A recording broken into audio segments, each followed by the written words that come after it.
আসসালামু আলাইকুম এভরিওয়ান। আজকে বোরহানির রেসিপিটা আপনাদের সাথে শেয়ার করছি। বাইরে থেকে কোনো বোরহানি মশলা না কিনে বাসায় কিভাবে বোরহানি মশলা তৈরি করে খুবই সহজেই বোরহানি বানাতে পারবেন তার রেসিপিটা দেখে নেওয়া যাক।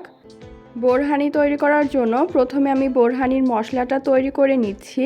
যার জন্য একটা বাটির মধ্যে নিয়ে নিলাম 1 চা চামচ ভাজা জিরা, 1 চা চামচ ভাজা ধনে, আধা টেবিল চামচ হলুদ সরিষা আর 1 চা চামচ সাদা গোলমরিচ।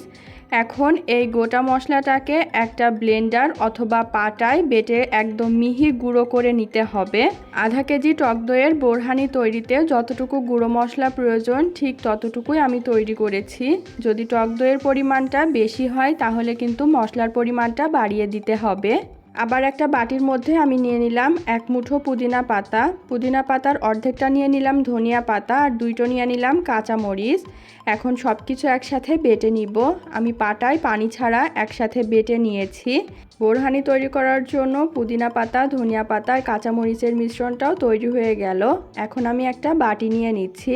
বাটির মধ্যে 1 কাপ দিয়ে দিলাম বরফ ঠান্ডা পানি, তারপরে দিয়ে দিচ্ছি তৈরি করে নেওয়া মশলা, আধা চা চামচ বিট লবণ, আধা চা চামচ নর্মাল লবণ, 3 টেবিল চামচ চিনি, বেটে নেওয়া ধনিয়া পাতা, পুদিনা পাতা আর কাঁচামরিচের মিশ্রণ।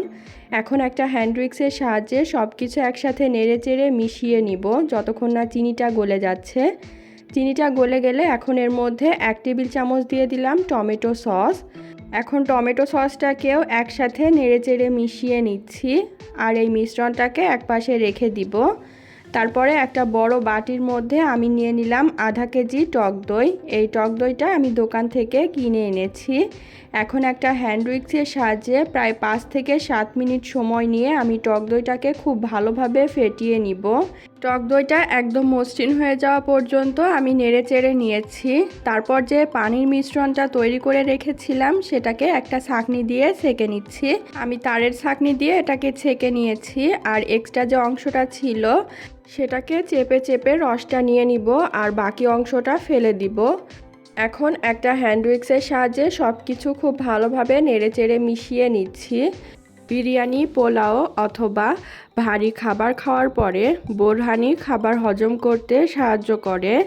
তাই বাসায় অতিথি আপ্যায়নে পোলাও, বিরিয়ানি এবং অন্যান্য রান্নার পাশাপাশি এই বোরহানিটাও তৈরি করে পরিবেশন করতে পারবেন। এখন এই বোরহানিটাকে আমি একটা গ্লাসে ঢেলে নিচ্ছি। তৈরি হয়ে গেল খুবই মজাদার স্বাদের বোরহানি।